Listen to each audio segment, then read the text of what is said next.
right, now it's been a landmark year when it comes to electric vehicles around the world. Last week we spoke about Tesla, but it's also been a massive one for India as well. Toyota and Suzuki signed a deal on Friday to launch their first electric vehicle for the Indian market in less than 2 years. Now this could be a game changer for the EV push in India, so to speak. This deal also signals a disruption in the Indian automobile market as India targets to put only electric vehicles on the road by 2030.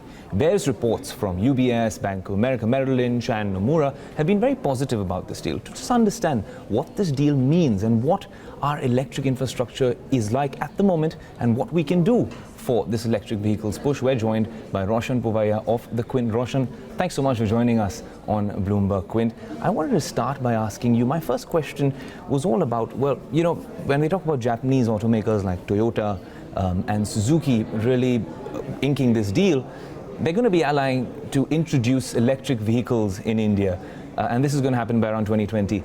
Would you say this is the beginning of well, these kind of partnerships in the automotive space, considering this big electric push in India? Yeah. See, one, I think all the automakers are working against a very tight deadline. You've got only 12 years left by which time you need to sell a maximum amount of electric vehicles. And unless the big players like Suzuki and Toyota get into this and collaborate, I don't think anybody has got the infrastructure up and ready yet. In fact, this collaboration between Toyota and Suzuki is mainly going to be for battery production, because I think Suzuki is going to be producing the batteries at this new plant in Gujarat that they're setting up for this venture and supply batteries, as well as come up with one car that they will launch in 2020, and then more will follow after that. At present, well, in India, we just have two electric cars to speak of, the Mahindra E20 Plus and the E-Verito in the passenger car space. There are a few commercial vehicles too, which are electric, but in the passenger car space, we only have these to speak of at the moment. So there is a lot of ground to cover, Aayush. Right, Roshun, you know, and it's interesting because, well, Mahindra seems to be the only automaker, like you mentioned, that's actually selling fully electric cars in the country. And I want to understand, from your experience, whether this is because of, the fact that we are woefully underprepared when it comes to the infrastructure. I mean, when you talk about Norway, we've seen what the government's done from the 1990s for this electric push, which was to combat climate change even then. And now when you see a massive chunk of their cars on the roads actually being electric, you see the Nissan Leaf on every turn, Tesla Model S's and Model X's. It's also because the government, to a large extent, has incentivized EVs in these countries. You know, you have charging stations, the world's largest in Norway. You have, subsidies. You have free charging at these stations as well, dedicated lanes. Are these things that we should also be considering from the policy standpoint rather than just automakers gearing up? Yeah, a lot has to be done from the policy standpoint. In fact, Niti Aayog now is coming up with some framework for electric vehicles in India. 2 years back, they had the FAME scheme, which was the faster adoption and manufacturing of electric vehicles, if you remember, in which they were giving some subsidies for the sale of electric vehicles, which was up to the tune of about 30% of the cost of the vehicle could be recovered. But that was a very limited scheme, and it really didn't gain much ground, because as long as you have petrol and diesel vehicles being far cheaper to buy, I don't think the public at large is going to be picking up electric vehicles. And secondly, the range and a few other things which are there with electric vehicles right now are concerns.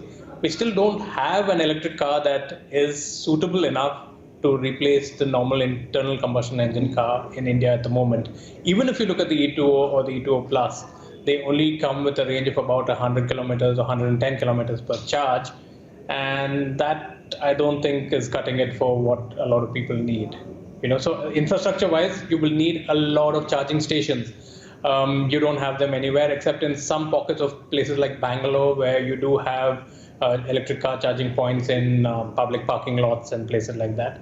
But recently, Delhi also just announced that they're going to set up about 155 charging stations around the Delhi NCR region, and of which I think about 46 or so are going to be fast charge stations. So let's see how that comes up. But that's again going to take another couple of years. They're just starting on that.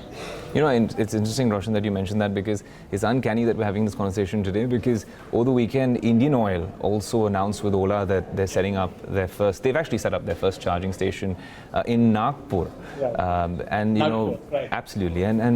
But it again goes to show that while these are a few flagship projects in and around, scattered around the country, there's rarely, even if you were to get perhaps the most efficient electric car covering highways and that sort of range, is not something that's on the cards as of now. But what I want to understand from you about the Suzuki-Toyota deal, because everyone in this universe seems to be talking about, that this deal will give Suzuki a massive head start in the electric market. Would you expect some of their, international products coming out over here? What could we really see coming out of this alliance? Internationally, let me first just touch upon Toyota, because Toyota has been looking at hybrids and fuel cell electric vehicles. Really, they haven't really gone in for a full electric vehicle. The hybrids are pretty popular around the world. If you know the Prius, the Camry, and quite a few other hybrids that Toyota runs.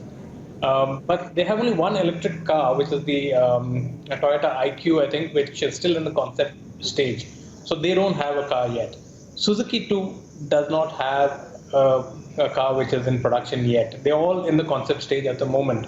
So this tie-up, because Suzuki is now investing so heavily in Gujarat and is going to be making the batteries, I think they're looking at them bringing in the battery part of it and Toyota supplying the design and the manufacturing part of it to bring out a car. So I think that will really give Suzuki a head start.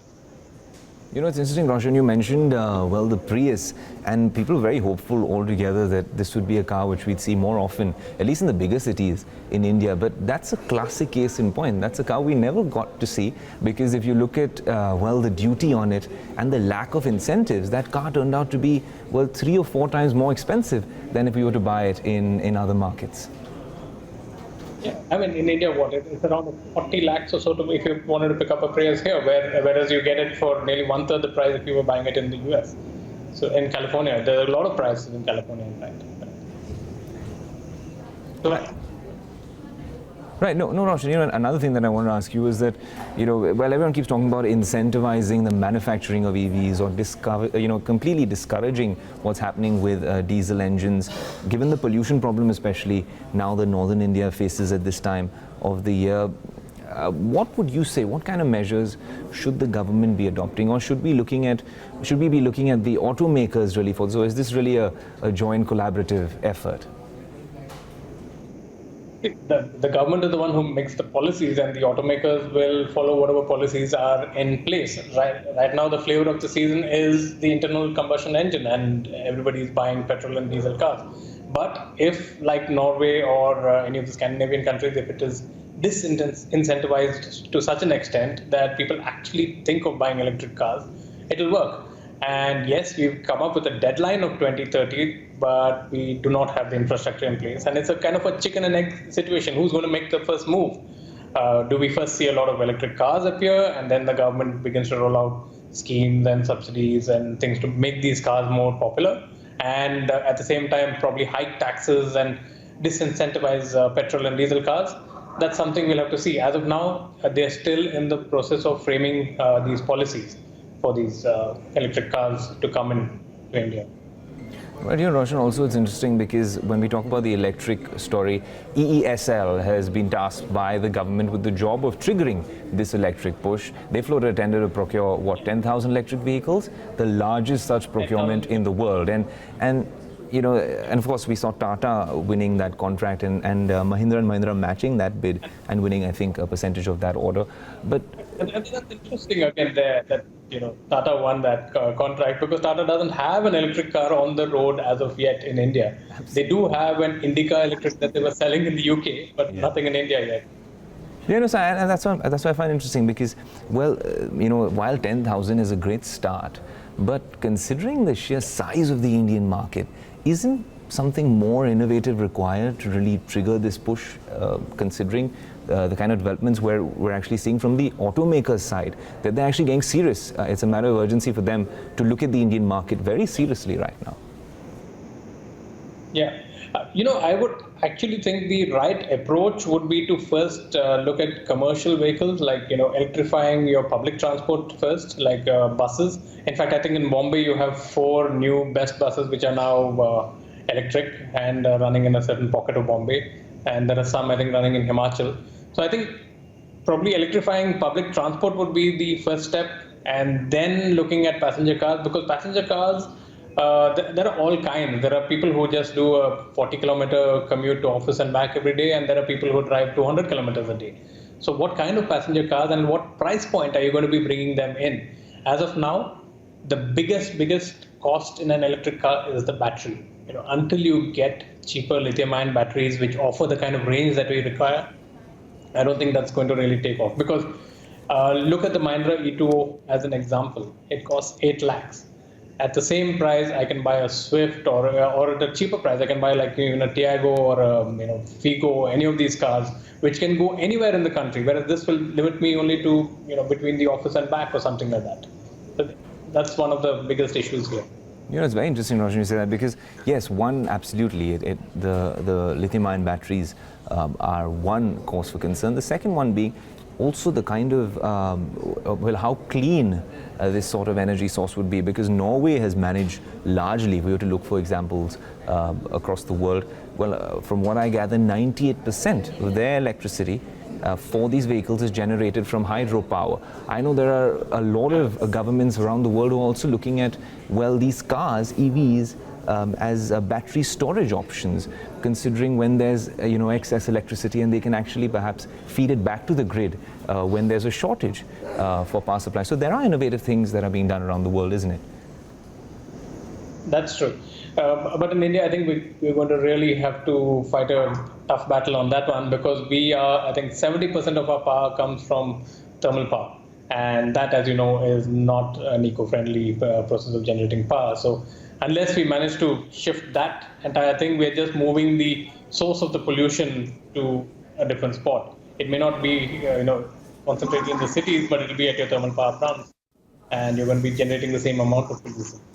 Roshun, as a last question, closer to home, there's obviously our neighbors China, who've also sort of registered quite a few electric vehicle registrations over the last 4 or 5 years. Are there any lessons to be learned from the China story when it comes to this electric push? China, again, I mean, they have a huge advantage, again, in terms of lithium mining itself. They are one of the largest producers of lithium in the world. And so I would think the cost of production of lithium-ion batteries is a little cheaper in China, whereas we don't have that kind of luck. I think Brazil and China are the two big players here in the lithium-ion industry. So that has worked in their favor, and they've actually managed to, and with all the pollution that you've been seeing in Beijing and all, they've actually managed to paint a story where there is a case for electric cars in China. And I don't know, in India, that's going to be a tough battle again, because it's a mindset. Two, cars are a purchase decision that is it's not like a very easy decision for everybody when you look at the larger population. And so convincing people to give up their petrol and diesel cars right now, unless some very hard steps are taken, I don't think that's really going to happen here. Absolutely, Roshun. It's a long way to go. Well, the government might be making a very strong electric push, and clearly automakers have taken notice of it. But thanks so much for speaking to us. We'll have a follow-up chat very soon on this. And thanks so much for everyone who's been watching. Thank you so much for tuning in.